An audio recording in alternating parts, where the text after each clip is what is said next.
हेतकर कानड़िया। आज का मेरा सब्जेक्ट है प्रगति के पथ पर। कैसे हम प्रगति के पथ पर जाए, इसकी बात करने में जा रहा हूं। तो पहला मेरा पॉइंट है, खुद को विश्लेषित करो, खुद को पृथक्कृत करो, खुद को एनालाइज करो। तो मैनेजमेंट में स्वॉट एनालिसिस आता है, SWOT। एस का मीनिंग होता है स्ट्रेंथ। स्ट्रेंथ मतलब शक्ति, पावर, ताकत। हमारे पास बहुत सारी शक्ति होती है, लेकिन हमें पता नहीं होता है। कई लोग दुनिया में ऐसे आते हैं और चले जाते हैं, खुद की शक्ति को पहचान नहीं पाते हैं और ऐसे ही चले जाते हैं। तो पहला है एस, स्ट्रेंथ मतलब ताकत, शक्ति। डॉक्टर बाबा आम्बेडकर वो एक ऐसे महापुरुष थे जो एक गरीब परिवार में उनका जन्म हुआ। बहुत कठिनाइयों सहन करके वो आगे निकले। छात्र अवस्था में ही वो जान गए थे कि मेरी अंदर क्या ताकत है, मेरी अंदर क्या शक्ति है। तो स्ट्रेंथन, बाबा साहेब ने अपनी स्ट्रेंथन जान ली थी बचपन में। तो दोस्तों, मेरे प्रिय दोस्तों, हमें भी खुद की ताकत जानना है और ताकत से आगे जाना है। स्ट्रेंथ, पहला है स्ट्रेंथ। दूसरा है वीकनेस, हमारी कमजोरी। सभी के पास जैसे शक्ति होती है, ताकत होती है, वैसे ही कमजोरी होती है। तो हमें हमारी कमजोरी को पहचानना है, हमारे पास क्या कमजोरी है। कई बच्चे ऐसे होते हैं, कई युवा ऐसे होते हैं, कई लड़कियां बहनें ऐसी होती है कि उनको स्कूल में जाते हैं तो उनको मैथ्स कम आता है और साइंस ज्यादा आता है। किसी को साहित्य का इंटरेस्ट होता है तो किसी को सोशल साइंस का इंटरेस्ट होता है। तो जिस बच्चे को जिसमें इंटरेस्ट हो, खुद को जानना है और मुझे किस विषय में इंटरेस्ट है वो खुद जानना है, और जो इंटरेस्ट है इसमें ही आगे जाना है। हमें जो इंटरेस्ट नहीं है, हमको जो सब्जेक्ट आता नहीं है, हमारी पास जो स्किल है नहीं, इसमें जो हम आगे जाएंगे तो हम थोड़ा दूर जाके हम रुक जाएंगे। इससे तो बेहतर ये है कि हमें जिसमें इंटरेस्ट है और हमें जो चीज आती है इसमें ही आगे जाना है। तो हम बोलते हैं कि हमारी कमजोरी जो है उसे बाजू पे रखना है, उसे डस्टबिन में डालना है, और हमारा जो पावर है, हमें जो आता है, इसमें ही आगे जाना है। मतलब द वीकनेस। अपॉर्चुनिटी, अपॉर्चुनिटी का मतलब होता है अवसर, मौका। जीवन में कई लोगों को, मैं तो कहता हूं सब लोगों को एक दो बार जीवन में अच्छा मौका मिल जाता है, अच्छा अवसर मिल जाता है। तो वो उसको हमें पकड़ लेना चाहिए। जो हमें अवसर मिलता है उसे पकड़ लेना चाहिए। देखो, अमिताभ बच्चन जी आज महानायक हो गए हैं। तो कैसे हुए आपको सबको पता तो होगा, फिर भी मैं दोहराता हूं। बच्चन जी जंजीर फिल्म के पहले थोड़ी फिल्में बनाई थी, लेकिन वो बहुत समय तक चली नहीं। तो एक बार जंजीर फिल्म के डायरेक्टर उनके पास आए और बोले कि बच्चन जी वो पिक्चर आपको करना है।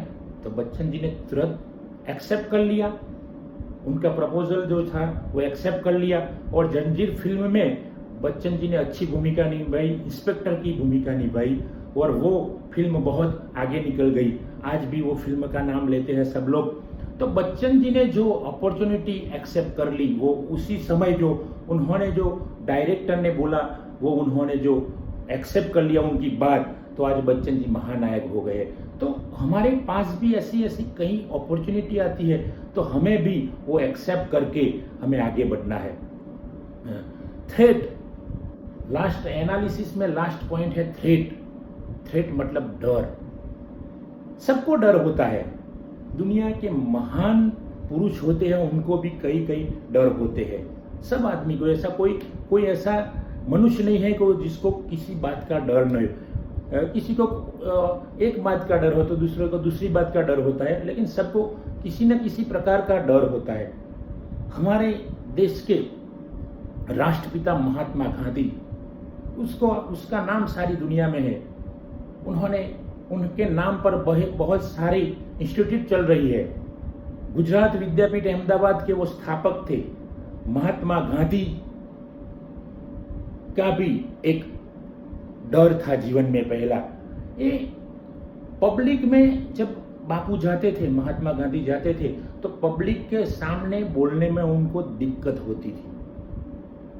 बापू कई बार तो ऐसे करते थे कि वो चिट्ठी में लिखकर जाते थे और ऐसे पढ़कर बोल देते थे। फिर उन्होंने अपने आप को प्रश्न पूछा, कब तक चलेगा वो? मैं खुद चिट्ठी में लिखकर जाऊंगा, पढ़ूंगा, कब तक चलेगी ये रस्म? फिर अपने आप को मजबूत किया, अपने डर को उन्होंने साइड में रख दिया और बापू ने सारी दुनिया के सामने प्रवचन करना शुरू कर दिया। आज बापू का नाम कितना है हम सब जानते हैं। बापू में से हमें बहुत सीखना है। बापू सिखाते थे, सिखाते हैं और सिखाते रहेंगे। तो महात्मा गांधी का जो है वो हमें डर का जो है, डर के बारे में बापू को देखना है, बापू में से सीखना है। आगे का पॉइंट है भूतकाल भूलो। ज्यादातर हम सामान्य लोग क्या करते हैं, भूतकाल जो होता है उसको हम सर पे लेके घूमते हैं और वो घूमते घूमते वो भूतकाल ही हमारे पर सवार हो जाता है और हम भविष्य के बारे में और वर्तमान के बारे में नहीं सोचते हैं और भूतकाल को सर पे लेके घूमते हैं। ओशो ने बहुत अच्छा किया है। भूतकाल एक सीढ़ी समान है, उससे ऊपर जा सकता है, उसे सर पे रख के घुमा नहीं जा सकता है। बहुत अच्छा किया ओशो ने, रजनीश जी ओशो ने बहुत सारी अच्छी बातें बताई है, लेकिन हमारी समझ में नहीं आता है। भूतकाल के बारे में बहुत संतों ने कहा है कि भूतकाल भूलो, वर्तमान में जियो, लेकिन हम भूतकाल को सर पे रख के जीते हैं, सर पे लेके घूमते हैं। तो भूतकाल जो भूलता है वही मानव ज्यादा आगे जाता है, वही स्टूडेंट होता है, जो वही छात्र होता है वो ज्यादा आगे जाता है। तो भूतकाल भूलने की बात जो ओशो ने की है वो हमें नजरअंदाज नहीं करने की है। तीसरा मेरा पॉइंट है, हर रोज 10 से 15 मिनट ध्यान कीजिए। ध्यान करने से, मेडिटेशन जो बोलते हैं हम, कई सारे बुद्ध पुरुषों ने बताया है कि दिन में कम से कम 10 से 15 मिनट ध्यान करो, मेडिटेशन करो। मेडिटेशन करने से हमारा मन पवित्र होता है, मन एकदम साफ हो जाता है और हम जो बुरी बातें हैं, नेगेटिव बातें हैं, वो हम भूल जाते हैं और पॉजिटिव बातें हम याद रख सकते हैं। अच्छी बातें हमारे मन में आ जाती है, हमारा हृदय, मेडिटेशन से हमारा हृदय पवित्र हो जाता है, मन तो पवित्र होता है, हम एक हकारात्मक बन जाते हैं।